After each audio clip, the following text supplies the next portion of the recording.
and after 8 months of captivity, where survival required accepting horrible transformations, where maintaining humanity had meant dying while cooperating with dehumanization meant living. What did humanity even mean anymore? Keep them, Matthias said. The modifications. They work. I need them. The Medici made notes without judgment.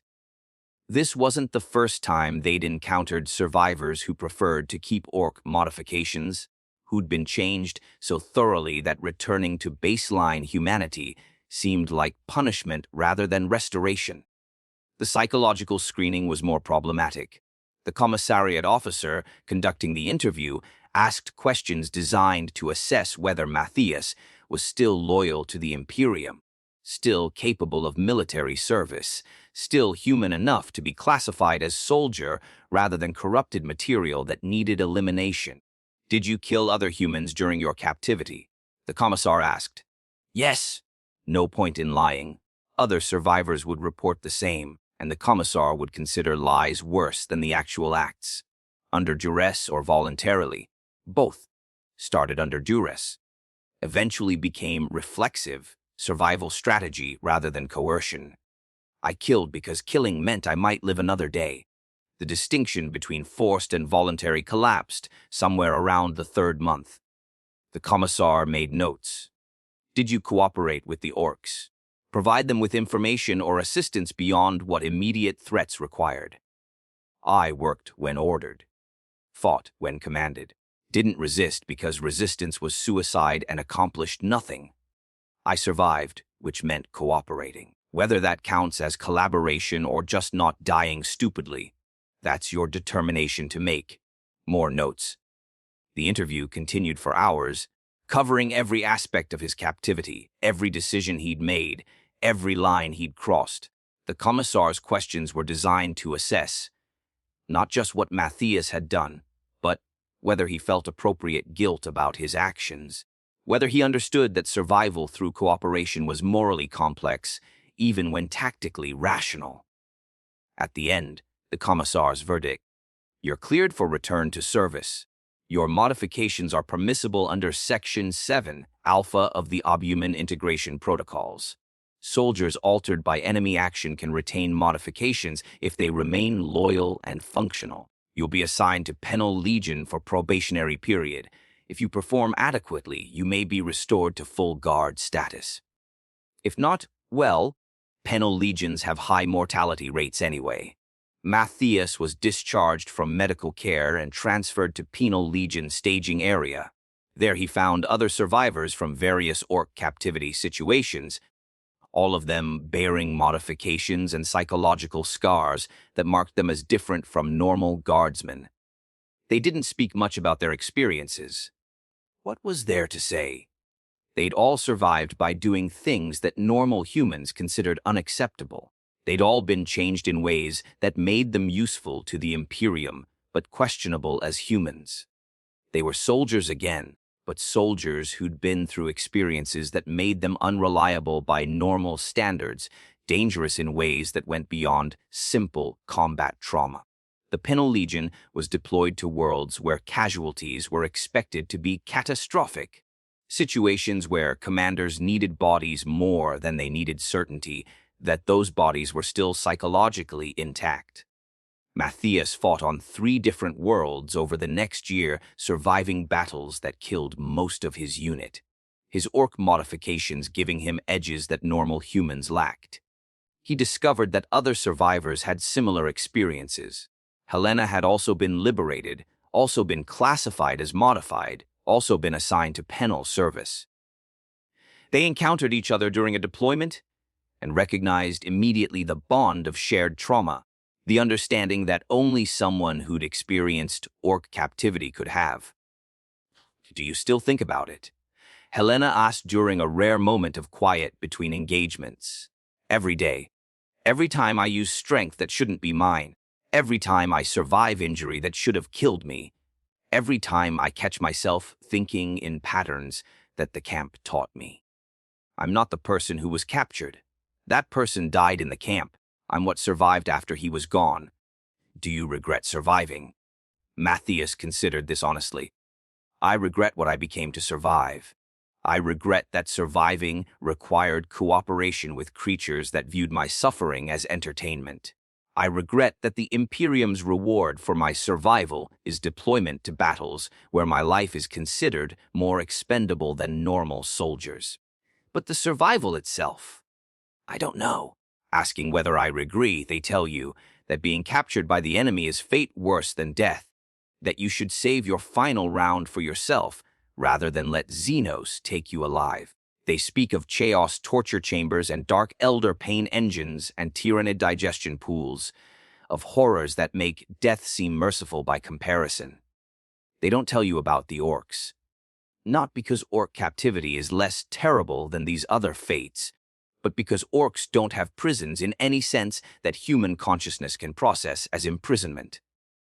They have something far worse, a system where you're kept alive not through malice or purpose, but through the simple fact that killing you immediately would be less entertaining than what they do instead.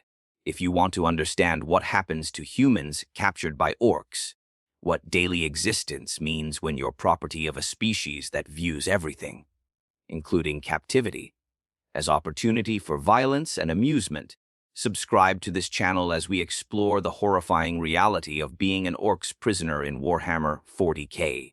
Guardsman Matthias Kane was captured during the fall of Tertius Hive, when his regiment's defensive line collapsed under Ork assault that killed 90% of his company in 3 hours. He survived by doing what every soldier does when the alternative is immediate death. He surrendered, dropping his last gun and raising his hands while Greenskins swarmed over his position. The Orks didn't shoot him. That was his first indication that he'd made terrible mistake. That survival was not actually preferable to dying with his comrades, because the Orks looked at his surrender not with military pragmatism or strategic calculation, but with interest that was somehow worse than bloodlust. They were curious about what they could do with human who'd stopped fighting. An Ork that Matthias would later learn was called a slaver grabbed him with massive hand that covered his entire torso, lifting him like a child's toy despite his full combat load. The creature examined him with eyes that held intelligence, but not anything resembling human mercy or even human cruelty. The Ork was evaluating him as tool or toy or food, categories that weren't mutually exclusive in Greenskin culture. The slaver grunted something in the Ork language, a brutal mix of roars and guttural syllables that human linguists insisted had consistent grammar despite sounding like random violence. Other Orks responded. Some agreement reached that Matthias couldn't comprehend, but understood meant his immediate execution had been delayed in favor of something else. They threw him in the back of a crude transport vehicle, a truck that looked cobbled together from scrap metal and ran on engine that belched black smoke and made sounds like it was perpetually on verge of exploding. There were other humans already there, maybe 20 of them, all wearing the same expression of dawning horror as they realized that surviving initial combat had doomed them to something potentially worse. Where are they taking us? Matthias asked a woman whose uniform marked her as PDF rather than guard, local forces who'd been defending their home when Orks invaded. The camps, she said in voice devoid of hope. They keep humans in camps, not prisoners of war. Orks don't have that concept. More like, we're parts they haven't decided how to use yet, or entertainment they're saving for later, or both. The truck lurched forward, joining convoy of similar vehicles all heading away from the front lines toward whatever served as Ork rear area. The journey took hours, bumping over terrain that hadn't been roads, but was now just crushed infrastructure where Ork vehicles had rolled through without concern for anything that got in their way. Matthias used the time to observe his fellow captives. Most were soldiers, guard and PDF, but some were clearly civilians who'd had terrible misfortune to be captured rather than killed during the invasion. They ranged from teenagers to elderly, from combat, fit to already showing signs of injuries that needed medical treatment they weren't going to receive. "I'm Matthias," he said to the PDF woman. basic human need for connection, for maintaining identity and social bonds even when circumstances made such things seem pointless. "Helena?" she responded. "I've been prisoner for 3 weeks, captured when my artillery position was overrun. The Orks kept me because—" She paused, struggling with something. "Because they thought it was funny. How I screamed when they killed my crew but not me. They repeated the sounds I made, imitated my terror like it was entertainment. Then they threw me in a truck with other prisoners and forgot about me until they needed something to laugh at again." "What happened in those 3 weeks?" Helena's expression suggested the question had no answer she could articulate, or that articulating it would require explaining experiences that language wasn't equipped to convey. "You'll see," she finally said. "Everyone sees eventually. The Orks don't keep us imprisoned in ways that make sense. They keep us as— I don't know what the word is. Living debris. Failed corpses. Things that should be dead but aren't yet. So they find uses for us until we finally break enough that even Orks get bored." The convoy reached what Helena had called the camps, though the term suggested organization and purpose that this place utterly lacked. It was more like a dumping ground where Orks had deposited humans they weren't currently using, surrounded by crude fence made of scrap metal and watched by greenskins who seemed to be doing guard duty, primarily because violence might happen and they didn't want to miss it. The new prisoners were herded into the camp through gate that was just a gap in the fence where Orks stood with weapon that might have been a shooter or might have been piece of industrial equipment repurposed for killing. With Ork technology, the distinction was often unclear. Inside, Matthias found several hundred humans in various states of degradation. Some were relatively intact, recent captures like himself who still maintained military bearing and the appearance of being functional soldiers. Others were broken in ways that had nothing to do with physical injury. They sat motionless, staring at nothing, minds having retreated from reality that consciousness couldn't process without fracturing. And some were modified. That was the only word Matthias could find, though it didn't capture the horror of what he was seeing. Humans who'd been altered by Ork pain boys, the Greenskin equivalent of doctors, though the term suggested medical care, while these creatures viewed surgery as entertainment and subjects as experimental materials. One man had crude mechanical arm grafted where his original limb had been, the fusion of flesh and metal so rough that you could see exposed bone and circuitry intermixed. The arm moved, functioned after a fashion, but every motion clearly caused agony that the man could no longer express because something had been done to his vocal cords that prevented screaming but not suffering. Another woman had been enhanced, degraded. The categories didn't fit. She was larger than human proportions should allow, muscles bulging under skin that showed signs of forced growth, her posture hunched because spine hadn't adapted to increased mass. She looked strong, immensely strong, but strength that served no purpose, because there was nowhere to apply it except toward her own continued survival in circumstances that made survival punishment rather than achievement. They experiment, Helena explained, seeing Matthias staring. The pain boys get curious about human biology, wonder how we work, how we break, how we can be modified. We're materials for their learning process, subjects for whatever crosses their minds. Sometimes they're trying to make us more useful, stronger, more durable, better able to survive. Sometimes they're just seeing what happens if they do something to us. Results are equally horrible regardless of intent. Matthias felt his understanding of imprisonment shift fundamentally. He'd been thinking in terms of PU camps, of military detention, of systems where captors kept prisoners for strategic purposes. But Orks didn't operate that way. They kept humans alive because dead humans were boring, because living ones might be entertaining or useful or interesting to experiment on. Because why would you waste perfectly good victims when you could keep them around for later violence? This wasn't a prison camp. It was a storage facility for objects that happened to still be alive, a dumping ground for things orcs hadn't finished using yet, maintained not through organization or purpose, but through simple fact that orcs occasionally remembered the humans existed and felt like seeing what they could do to them today. The daily routine, if such term could apply to existence without structure or predictability, revolved entirely around orc whims and entertainment needs.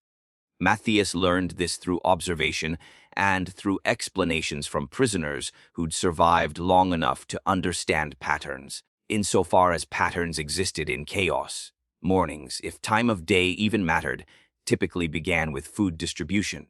The orcs tossed whatever they considered edible into the camp, sometimes actual food looted from human supplies, sometimes things that might have been food before orc handling made them questionable, sometimes objects that clearly weren't food but orcs thought would be funny to watch humans try to eat.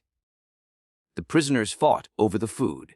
Not organized distribution, not rationing, just desperate scramble where strongest took what they wanted and weakest got leftovers or nothing.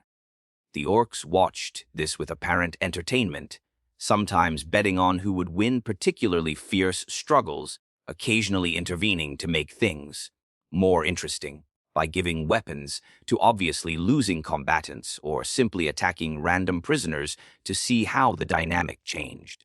Matthias participated in the scramble his first day, fighting another guardsman for a package of rations that was probably safe to eat. He won through combination of desperation and military training that still served him despite circumstances, securing enough food to sustain himself for a day, maybe two if he rationed carefully. But winning meant the orcs noticed him, noticed that he was still strong, still capable of violence, still potentially entertaining. That attention was not reward but marking, identification as human who might be worth using for something more than just existing in the camp. The using began that afternoon when orcs arrived and selected several prisoners for work detail. Though work implied purpose and organization, while this was just orcs requiring human labor for tasks that ranged from genuinely necessary to utterly pointless. Matthias was among those selected, pulled from the camp along with a dozen others, and marched to what appeared to be orc workshops where greenskins were constructing or repairing or just bashing on machinery that might have been vehicles or weapons or art. Again, distinctions that meant nothing to orc sensibilities. The work involved moving scrap metal, holding pieces while orcs welded or bolted or just smashed things together, occasionally being test subject for whether something was hot or sharp or likely to explode. Matthias held a piece of metal while an orc welded it to something else, the heat burning through his clothing and scalding his hands, but dropping the piece would have meant immediate death from orc, annoyed that its work was disrupted. Another prisoner was less fortunate. He moved too slowly when orc ordered him to bring a particular piece of scrap, taking 20 seconds where the greenskin wanted 10.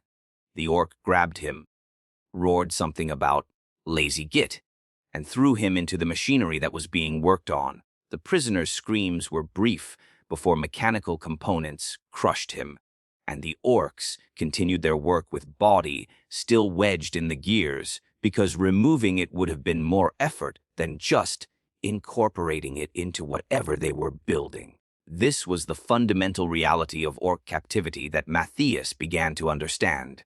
Your survival wasn't outcome of rules or rights or even strategic value.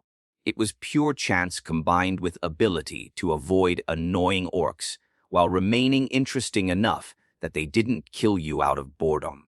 The work detail lasted until the orcs either completed whatever they were doing or got bored with the project and wandered off to find more interesting activities.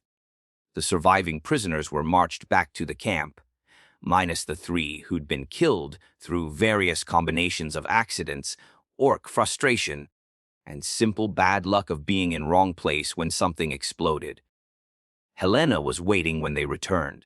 "You survived your first work detail," she observed. "That's good. Means you're useful, but not defiant. obedient but not completely broken yet.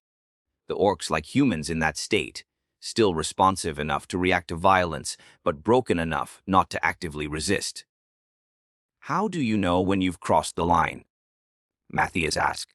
When you're too broken to be useful anymore. You don't. The line moves constantly based on orc mood and needs. I've seen humans killed for showing spirit that day before had earned them food rewards. Seen others survive complete psychological collapse because orcs thought their catatonia was hilarious. There's no consistency, no pattern you can learn to manipulate. You just exist, and hope today isn't the day some orc decides you're more entertaining dead than alive. The night brought different horrors. Not structured torture or systematic degradation, but random violence from orcs who wandered into the camp looking for entertainment. Sometimes this meant killing random prisoners for sport. Sometimes it meant forcing prisoners to fight each other while orcs wagered on outcomes. Sometimes it meant dragging captives away for purposes that varied from relatively straightforward murder to experiments that left survivors wishing they'd been killed instead. Matthias witnessed all of this over his first few days, watched as woman was taken by pain boy who wanted to fix her broken leg by replacing it with mechanical components that would have been impressive if they weren't causing constant agony from poor integration. Saw man forced to fight another prisoner in bare-handed combat that ended only when one died and the other was so injured he probably wouldn't survive the night. Observed casually as orc shot prisoner who'd laughed at the wrong time, the Greenskin interpreting the sound as mockery rather than hysteria. And through all of this, the camp population just absorbed the violence. Prisoners who'd survived weeks or months had learned that reacting to atrocities only marked you as next victim, that drawing attention was fatal, that the only survival strategy was to become invisible until inevitably your turn came anyway. Matthias tried to maintain military discipline, to treat this as POW situation where rank and training mattered. He organized a small group of recent captures who still remembered their regiment numbers, tried to establish leadership structure and basic rules for food distribution and mutual defense. The attempt collapsed within a week, not because orcs directly disrupted it, but because maintaining human organizational structures required believing that your actions had meaningful consequences, that cooperation would improve your situation, that future existed worth planning for. The camp destroyed these assumptions through simple reality that nothing you did mattered except moment-to-moment survival in an environment where violence was random and death was arbitrary. His command structure fell apart when orcs selected him and two of his organized group for fighting entertainment. They were thrown into crude arena, just cleared space surrounded by orcs who wanted to watch, and given weapons. Not real weapons, but crude clubs and rusty blades that orcs considered appropriate for human combat. The implication was clear: fight or die. Fight each other, specifically, because watching humans kill each other was more entertaining than just executing them. Matthias tried to refuse, tried to maintain unity with his fellow guardsmen.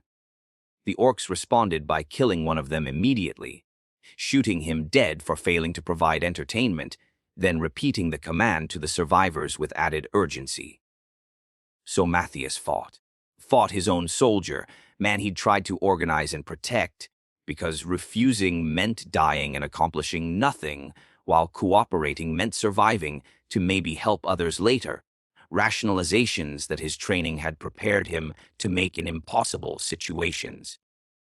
He won because his opponent hesitated, still clinging to bonds of military brotherhood that camp should have already erased. The blow that killed his fellow guardsman was clumsy, more accident than intended, but dead was dead regardless of intent.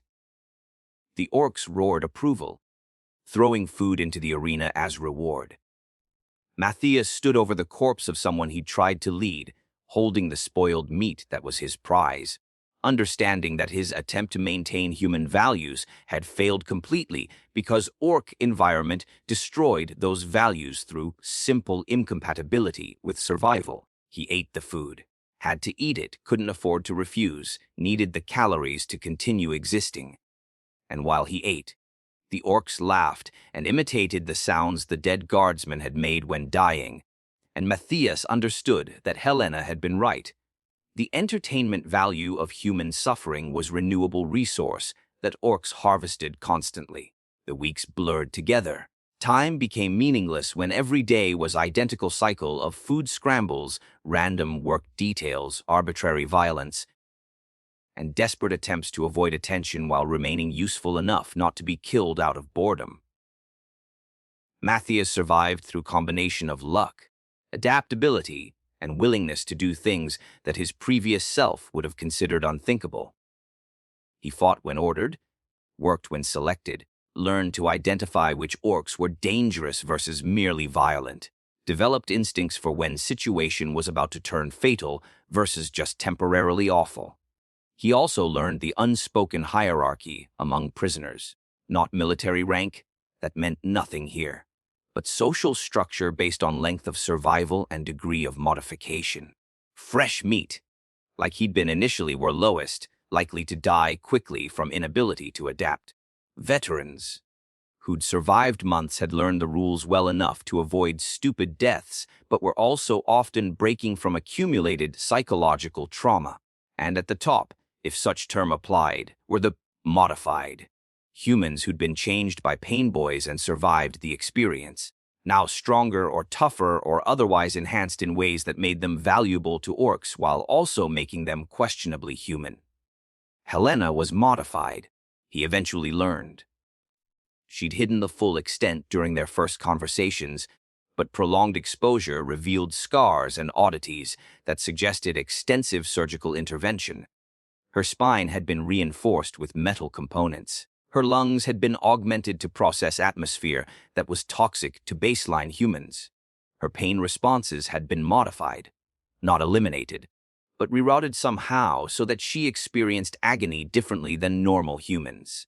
The pain boy was curious about human nervous systems, she explained when Matthias asked. Wanted to see if he could make them work like Ork systems, where pain is feedback rather than debilitating sensation. The experiment worked, technically. I can function through injuries that would incapacitate normal humans. But functioning doesn't mean not suffering. It just means suffering doesn't stop me from continuing to exist. She showed him scars across her back where spine had been opened and worked on. The fusion of flesh and metal obvious even through healed tissue. I'm more useful now to the Orks. Can work longer, survive worse conditions, handle injuries that would kill fresh meat quickly. That usefulness has kept me alive for months longer than I would have survived otherwise. Do you want to survive? Matthias asked. Question that seemed obvious but whose answer was anything but. Helena considered this seriously. I don't know anymore. Survival here isn't achievement or resistance. It's just postponement. Every day I continue existing is day the Orks get more use out of me, more entertainment from my suffering, more experimental data from observing how their modifications hold up under stress. I'm not winning by surviving. I'm just losing more slowly. Matthias had no response to this, because she was right, and the rightness destroyed any comfortable rationalizations about staying alive or maintaining hope or believing rescue would eventually come. The Imperium didn't rescue prisoners from Ork captivity. They deployed exterminatus on worlds that fell to greenskins, killing everyone, captive and captor alike, to prevent the Ork presence from spreading. If rescue came, it would come in the form of orbital bombardment that killed Matthias along with the Orks who'd captured him. His survival strategy was actually counterproductive if goal was eventual freedom, because longer he stayed alive, the more likely the Imperium would decide the situation was unrecoverable and sterilize the entire planet. The months accumulated. 4. Matthias lost count because tracking time required believing time was linear progression rather than circular nightmare where every day was variations on same horrors. He was modified twice during this period. Minor interventions by Painboy standards, just enhancements to make him more durable, and able to work longer without dying from exhaustion. The first modification involved his cardiovascular system. The pain boy cut open his chest, examined his heart with curious brutality, then installed something that increased his blood oxygenation. The surgery was performed without anesthetic because pain boys found anesthetized subjects boring, so Matthias experienced every moment of being opened up and worked on while fully conscious. The pain was beyond description, beyond what human neurology should have been capable of experiencing while remaining conscious. But remaining conscious was the point. The pain boy wanted reactions, wanted to see how human subjects responded to specific interventions, wanted data that required awareness during the procedure. Matthias screamed until his voice broke, then continued screaming silently as the pain boy installed whatever alien technology was being grafted into his chest. The procedure lasted hours, or maybe minutes. Time became fluid when pain was that overwhelming. When it was finished, he was dragged back to the camp and thrown into the general population to recover or die as chance determined. He recovered, because the modification actually worked, because Pain Boy had been unusually competent in its installation, because luck favored him that day. The second modification came months later and involved his skeletal structure. Pain Boy wanted to make him stronger, better able to carry heavy loads during work details. The procedure involved breaking bones and letting them heal with metal reinforcement, creating framework that could support more weight than normal human physiology. This modification was less successful. The metal didn't fully integrate, causing constant low-level pain where bone and metal met. Matthias's strength did increase, but not enough to make the suffering worth it from his perspective. Though Ork perspective was the only one that mattered, and they considered the experiment success because it increased his carrying capacity by measurable amount. After the second modification, Matthias stopped thinking of himself as purely human. Helena had been right. Survival meant transformation, and transformation meant losing elements of identity that defined you as human rather than just living tool for Ork purposes. He was becoming something else, something adapted to exist in Ork captivity, something that could endure modifications and remain functional. Whether this counted as survival or as slower form of death than his comrades had experienced became philosophical question without clear answer. The worst experiences weren't the modifications or the forced combat or even the arbitrary violence. Those were at least comprehensible. Pain and death were universal concepts that human consciousness could process even when unable to prevent or escape them. The worst was when Orks decided to be kind. This happened occasionally, unpredictably. When Ork would take interest in particular prisoner and decide to treat them as something between pet and mascot. The Ork would provide extra food, protect them from other Orks, generally keep them alive longer than they would otherwise survive. This sounds like mercy. It was not mercy, because Ork kindness came with expectations. The prisoner was expected to entertain, to perform, to exhibit behaviors the Ork found amusing. And Ork amusement came from things that were degrading, painful, or simply weird by human standards. Matthias witnessed this when Warbos took interest in young woman who'd been captured during earlier phase of the invasion. The Warbos kept her in his quarters. Not for sexual purposes, Orks didn't have that interest in humans, but as living trophy, proof of his might that he defeated enemies and kept one alive as evidence. The woman was given better food, better shelter, better medical care than prisoners in the general camp. She survived injuries that would have killed others because Warbos ensured Pain Boys kept her functional. From utilitarian perspective, her situation was vastly superior to Matthias's, but she had to entertain the Warbos, had to perform when he wanted amusement. And Warbos amusement often meant fighting other prisoners who were brought in specifically to be killed by the Warbos's pet human, demonstrating that even weak human could kill other weak humans if Warbos decided to arrange it that way. She also had to laugh at Ork jokes. even though orc humor was violence and destruction and things dying in ways orcs found funny.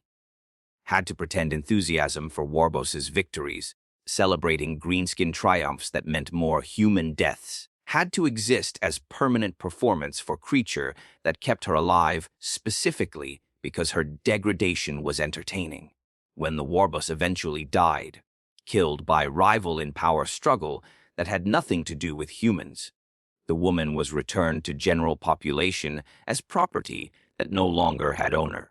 She survived less than a day before another prisoner killed her over food dispute, and her resistance to this death was minimal because months of performing for the Warbos had destroyed whatever survival instinct she'd once possessed. Matthias learned from this orc kindness was trap, mercy was degradation, and the shortest path to destruction was believing your captors saw you as anything except object to be used until no longer entertaining. The liberation came without warning after 8 months of captivity. Not rescue, but happenstance. Another Imperial force attacking the Orc position, their assault happening to hit sector where the camp was located.